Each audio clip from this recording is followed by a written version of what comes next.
Timmy, Legs, and Doris, we had LeBron James and the new look Lakers, and that's the only thing new about them. Everything else is relatively old.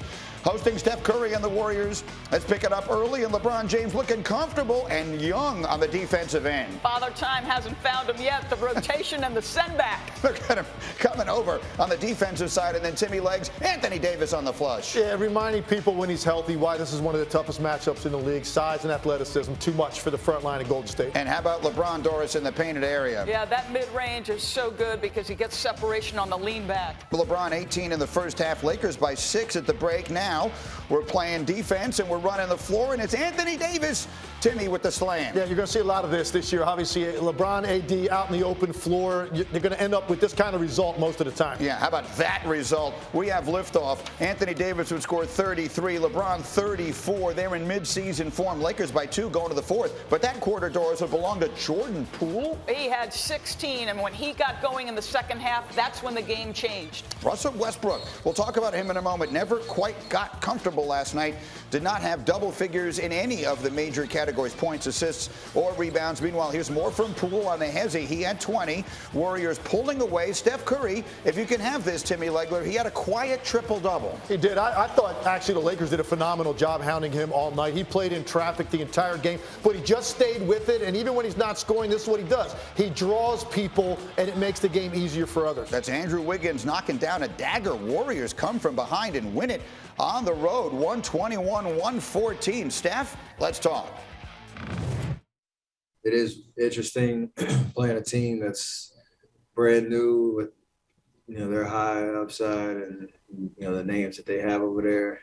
It's hard to really kind of measure like what the rest of the season is going to look like based on, one game. But we focus on what we're doing. I like where we're at. Better offense beats great defense anytime. And they did a great job of executing their offense. So you got to get them credit. Get back in the film, get back on the floor on Thursday. See ways we can get better as a team, as individuals. And then get back on the floor on Friday versus another tough test.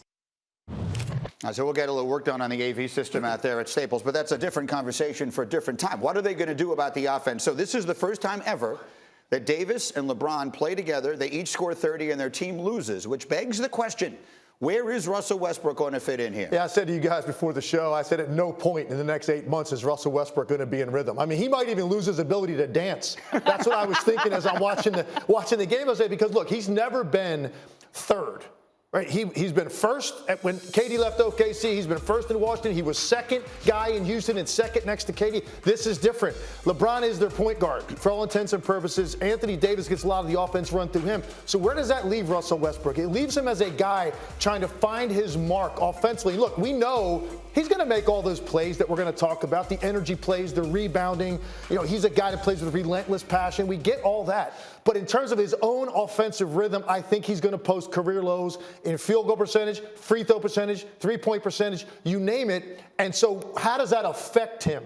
And it's going to be a work in progress for him to understand how does Frank Vogel find more opportunities for him to be an alpha so he can look like himself. Because last night he just looked like he was constantly kind of getting out of the way and then taking shots he probably didn't even want to take just to participate offensively. And that's just not going to work for him. So they'll spend the season figuring that out. Meanwhile, Doris, you were telling us in the meeting this morning, the one player you have your eye on in L.A.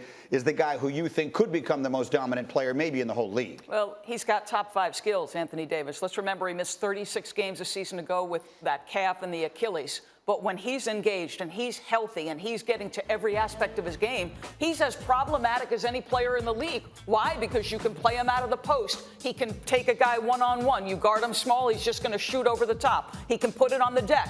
He did regress last year as a shooter, and obviously the missed time played a part in the Lakers' downfall, but this guy is a top 5 talent, and as long as he and LeBron are at the level they were at last night, you saw what the Lakers can be. They're going to put a ton of pressure on you with their size and with their transition game, and I think Russ will figure it out. He'll have the ball less often, and when he does have it, he's going to have to move it faster, but those two guys make him formidable nonetheless. Quickly as we start, despite the loss, are the Lakers, in your view, the team to beat in the West?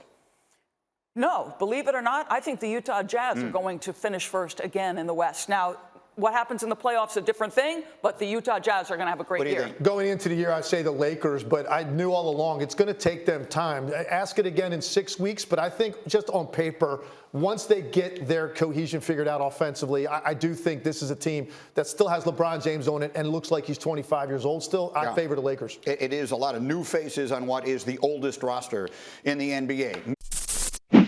Thanks for watching ESPN on YouTube. For live streaming sports and premium content, subscribe to ESPN Plus right now.